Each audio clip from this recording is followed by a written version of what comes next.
क्या पूरे middle east में जंग की आग भड़काना चाहता है हमास?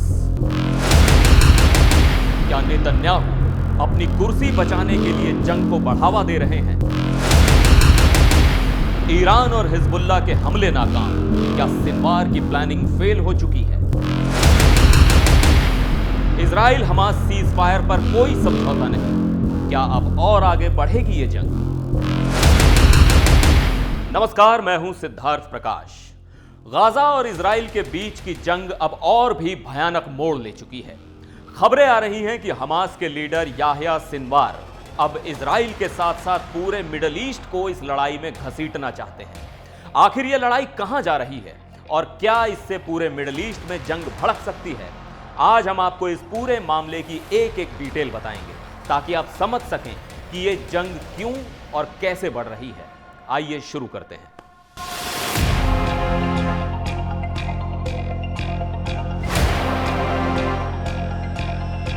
7 अक्टूबर 2023 को गाजा से आतंकी संगठन हमास ने इजराइल पर बड़ा हमला किया। इस हमले में सैकड़ों लोग मारे गए और कई इजरायली नागरिकों को बंधक बना लिया गया। इसके बाद से ही हमास और इजराइल के बीच जंग लगातार जारी है। अब यूएस के इंटेलिजेंस अधिकारियों का कहना है कि हमास के लीडर याह्या सिनवार को यह एहसास हो चुका है कि वो इस जंग से शायद जिंदा बचकर बाहर नहीं निकल पाएंगे और ये सोच उन्हें और भी ज्यादा खतरनाक बना रही है। अब वो इस जंग को सिर्फ इजराइल और गाजा तक सीमित नहीं रखना चाहते, बल्कि इसे पूरे मिडल ईस्ट में फैलाना चाहते हैं। यानी सिनवार चाहते हैं कि इजराइल पर इतना दबाव बने कि वो गाजा पर अपनी कार्रवाई को कम कर दे। सिनवार की रणनीति यह है कि अगर इजराइल को मिडल ईस्ट के बाकी देशों के साथ भी लड़ाई करनी पड़े तो उसे गाजा पर हमले करने का समय नहीं मिलेगा।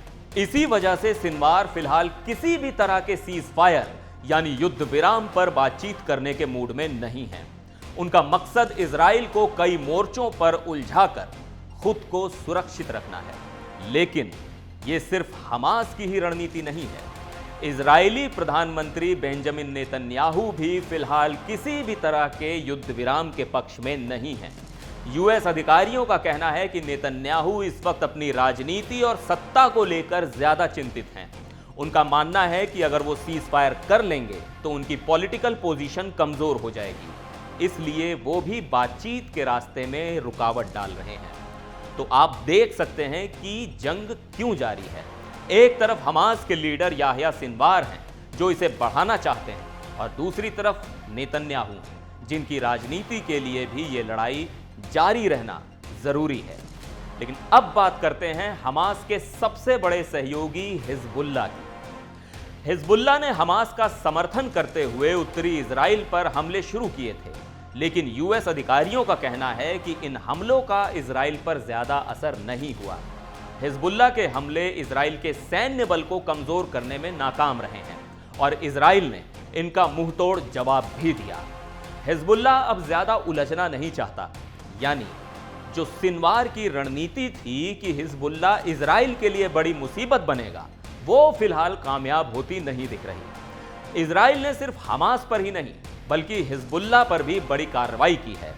हाल ही में इजराइल ने हिजबुल्लाह के कई ठिकानों को ध्वस्त कर दिया और इसके बड़े नेता हसन नसरल्लाह की भी हत्या कर दी।